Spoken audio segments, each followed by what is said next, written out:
무인도 표류 일주일째. 제발 좀 잡혀라. 형아, 아직도 신호가 안 잡혀? 아니, 배터리도 이제 얼마 없잖노. 잡혔다. 어서 빨리 구조 요청을 해, 형. 아니 잠깐만. 오늘은 평일에도 말. 야, 이 미친. 안녕하세요, 말방구 샴시 프로더 딴지공 드리겠습니다. 여러분 새해 복 많이 받으세요. 그래서 오늘 또 다른 재밌는 제품을 가지고 나왔는데요. 중국에서 출시된 제품 중 가성비를 넘어서 이거는 그냥 야, 이 미친. 미친 가성비라고 표현을 해도 과언이 아닌 스마트폰을 가지고 나왔습니다. 약 27만 원에 판매가 되고 있는데요. 스냅드래곤 855 8GB 램, 거기다 256GB 스토리지까지. 야, 이 가격대 어떻게 이렇게 맞출 수 있을까 할 정도의 스마트폰입니다. 바로 레노버에서 출시한 Z5 프로 GT가 그것입니다. 짜잔짠짠. 오, Z5 프로 GT 맞습니다. Z5 프로보다 업그레이드된 버전 GT입니다. 중국 알리바바 익스프레스에서 27만 원에 구매를 했는데요. 세금을 포함한다 하더라도 29만 원 후반대면 구매가 가능했습니다. 과연 이 가격대에 보여줄 수 있는 스마트폰, 처음에는 짝퉁인 줄 알았는데요. 하지만 막상 도착하고 보니 패킹 박스까지 고급스러웠는데요. 미친 가성비 레노버 Z5 프로 GT. 과연 이번 제품은 어느 정도의 퀄리티를 보일까요? 궁금하지 않으세요? 궁금하시다면 지금부터 말방구 샴시과 함께 하시죠. 고고고! 자, 오늘 소개해드릴 제품은 레노버에서 출시한 Z5 프로 GT가 그것입니다. 한 가지, 레노버의 경우에는 국내에서 노트북은 많이 판매되고 있지만 스마트폰은 아쉽게도 국내에서 정식 판매가 되지 않고 있는데요. 그러다 보니까 생각보다 다양하고 재미있는 스마트폰들이 많지만 국내에서는 제품의 소식을 접하는 건 역시 쉽지가 않습니다. 오늘 제가 구매한 Z5 프로 GT는 기존에 출시된 Z5 프로 버전의 후속 모델로 성능이 향상된 스마트폰인데요. 일단 외관 박스를 보면 블랙 바탕에 레드 컬러로 제품명이 인쇄되어 있습니다. 레노버를 대표하는 컬러, 물론 레드 색상인 만큼 곳곳에 포인트를 레드로 표시한 게 눈에 들어오는데요. 박스의 한쪽 면을 잡고 당기면 다른 쪽도 함께 열리는 구조로 되어 있는데요. 좌측에는 사용 설명서, 액정, 보호필름, 충전 케이블 및 고속 충전을 지원하는 어댑터로 구성이 되어 있습니다. 하지만 국내 정식 출시 제품이 아니다 보니까 충전 어댑터는 110V 타입으로 제작이 되어 있는데요. 그리고 우측에는 스마트폰이 위치하고 있습니다. 충격 방지용 스티로폼 및 박스 컬러, 그리고 중간에 들어간 문구 역시 레드로 표시가 되어 있는데요.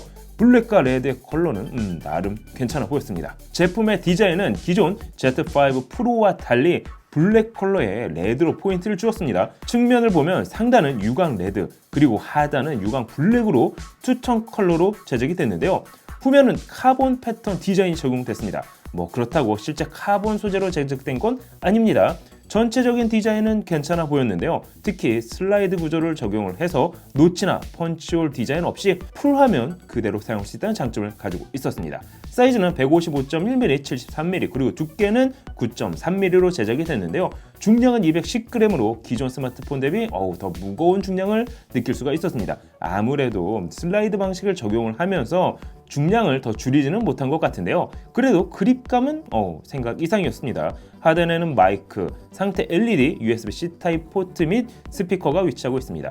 우측면에는 전원 버튼, 상단에는 유심 포트가 위치하고 있는데요. 중국 스마트폰답게 듀얼 유심을 지원을 하고 있지만 아쉽게도 마이크로 SD 카드 슬롯은 지원하고 있지 않았습니다. 결국엔 내장 메모리는 업그레이드가 불가능하다, 이렇게 보시면 될 것 같은데요. 좌측면에는 볼륨 버튼이 위치하고 있습니다. 또한 슬라이드를 아래로 내리면 1600만 화소 전면 카메라 및 적외선 센서를 확인할 수 있습니다. 적외선 센서 덕분에 어두운 곳에서도 페이스로 잠금 해제를 풀 수가 있었는데요. 반응 속도가 그렇게 빠르다고 할 수는 없지만 일반적으로 사용하기에는 큰 불편은 없었습니다. 하지만 전면 글라스 및 후면 역시 글라스 소재를 사용하고 있기 때문에 스마트폰을 슬라이딩 할 경우 미끄러지는 경우가 있었습니다.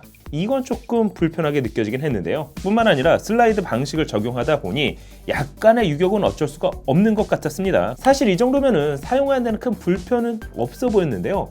슬라이드 방식이 아직까지는 초기 모델이다 보니까는 장점도 분명히 있지만은 보완해야 할 점도 보이기는 했습니다. 자, 그럼 이번 제품의 스펙을 한번 알아볼까요? 프로세서는 퀄컴 스냅드래곤 855, 램은 8GB, 그리고 스토리지는 128GB 및 256GB 모델로 출시가 됐습니다. 참고로 제가 구매한 모델은 256GB 모델인데요. 보통 이 정도 스펙의 스마트폰이라고 하면 최소 60만원 이상에서나 만나볼 수 있었습니다. 하지만 이번 제품은 역대 가성비 제품 중 최고라고 할 수가 있었는데요. 디스플레이는 슈퍼 아몰레드 패널이 적용된 6.39인치 1080x2340 해상도를 지원하는 디스플레이가 탑재가 됐습니다. 특히 전면 카메라가 슬라이드 방식으로 탑재되어 있다 보니 디스플레이는 말 그대로 풀화면으로 사용할 수 있다는 장점을 가지고 있었습니다.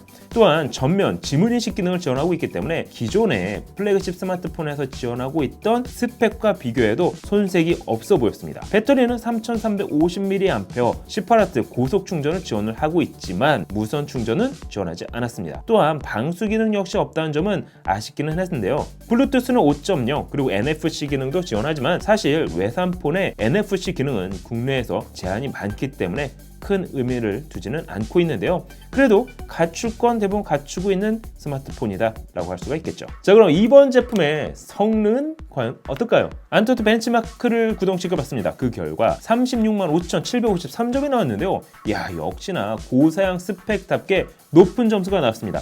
이 정도 점수라면 지난번에 리뷰한 홍미노트 8보다 약 2배 이상의 퍼포먼스를 보인다고 할 수가 있는데요. 긱벤치 4의 경우 싱글코어는 689점, 멀티코어는 2178점이 나왔습니다. 멀티코어의 경우 가성비의 대표 주자인 샤오미 포코폰보다 459점이 더 높게 나왔는데요.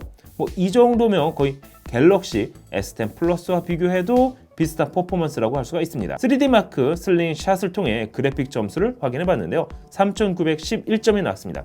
이 정도면 전체 디바이스 중 상위 13% 안에 들어간다고 할 수가 있습니다. 사운드의 경우 3.5mm 이어폰 단자가 없어 유선 이어폰은 사용하지 못했지만 기본 구성품으로 3.5mm 젠더를 제공하고 있기 때문에 유선 이어폰 역시 사용이 가능했습니다.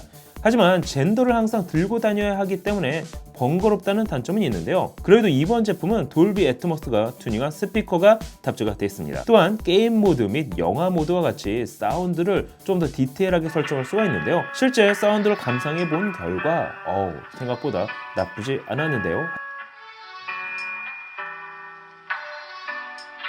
자, 그럼 게임 성능은 어떨까요? 앞서 설명해드린 것과 같이 이번 스마트폰은 거의 고사양 스펙 및 성능을 자랑했는데요. 그러다 보니 게임을 플레이하기에도 전혀 문제점은 찾아보지 못했습니다.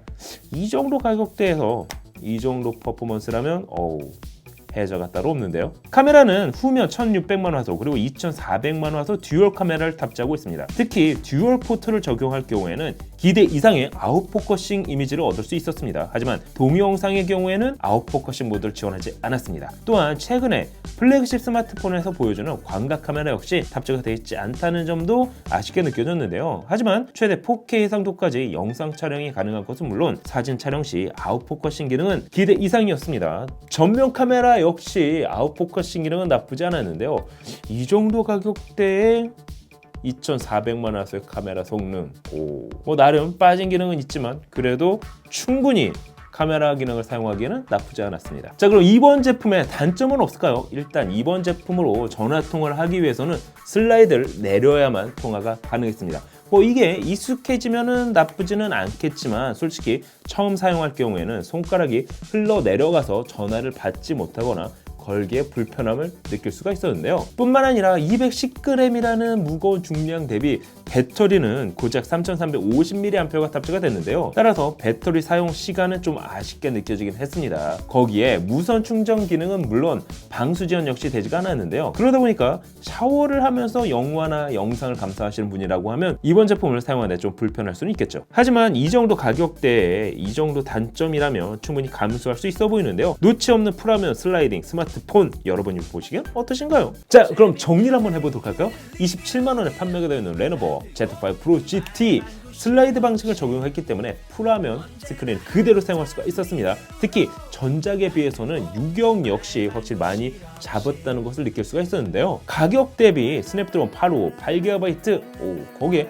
스토리지 역시 256GB로 상당히 혜자스러웠습니다.